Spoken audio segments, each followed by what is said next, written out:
নমস্কার বন্ধুরা, আজকে হাজির হয়েছি চারাপোনা মাছ রান্না করব। পুকুরের চারাপোনা মাছগুলো পরিষ্কার করে আঁশ ছাড়িয়ে কেটে ধুয়ে নিয়েছি।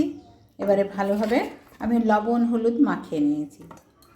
এই মাছগুলো খেতে খুব স্বাদ বন্ধুরা। এবার উপকরণে লাগছে একটা ছোটো সাইজের পেঁয়াজ, 2 কোয়া রসুন, হাফ ইঞ্চি মতো আদা, আর লাল কাঁচা লঙ্কা, লাল সবুজ। আর মশলা লাগছে সর্ষে, 4 মগজ, পোস্ত। আর এদিকে আছে গুঁড়ো মশলাতে হাফ চামচ জিরে গুঁড়ো, ধনে গুঁড়ো, কমন মশলা এগুলো, আর কাশ্মীরি লঙ্কার গুঁড়ো আর হলুদ, আর সঙ্গে আছে লবণ।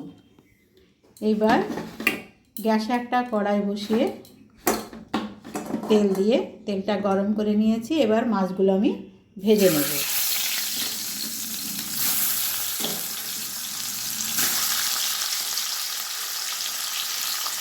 দুবারে মাছগুলো আমি ভেজে নেব।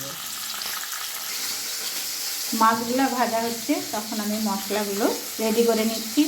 গুঁড়ো মশলাটা জল দিয়ে ভালোভাবে গুলিয়ে নিচ্ছি, আর বাটা মশলাটা একটু জল দিলাম। এই মশলাগুলো দিয়ে একসঙ্গে বেটে নিচ্ছি।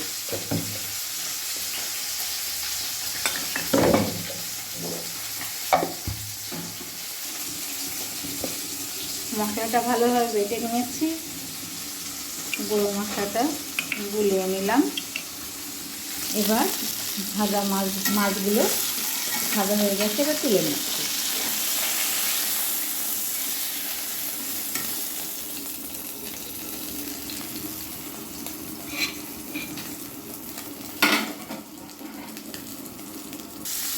এবারে বাকি মাছগুলো ভেজে নিচ্ছি।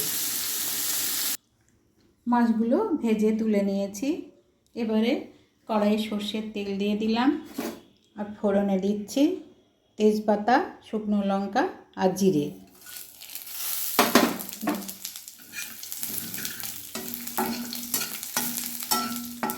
ফোড়নটা ভেজে নিচ্ছি।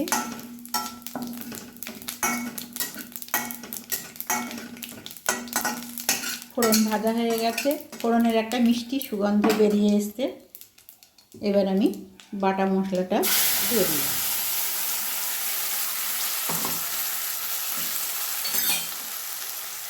সঙ্গে গুঁড়ো মশলাটাও দিয়ে দিলাম। একসঙ্গে ভালোভাবে কষে নেব।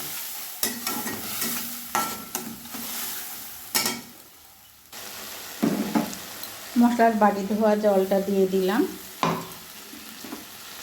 পরিমাণ মতো লবণ দিয়ে দিলাম। আবারও 3-4 মিনিট সময় নিয়ে মশলাটা খুব ভালোভাবে কষে নেব।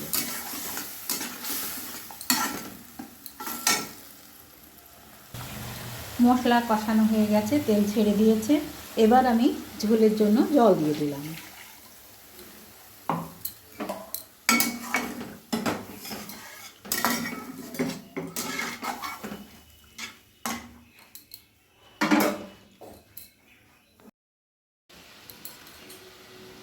এবারে ঝোল ফুটে গেছে, মাছগুলো দিয়ে দিচ্ছি।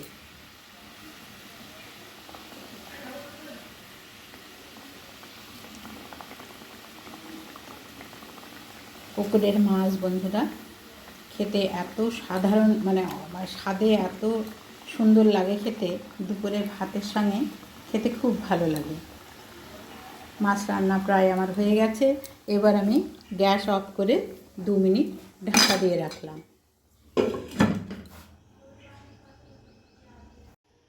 ঢাকা খুলে দিলাম।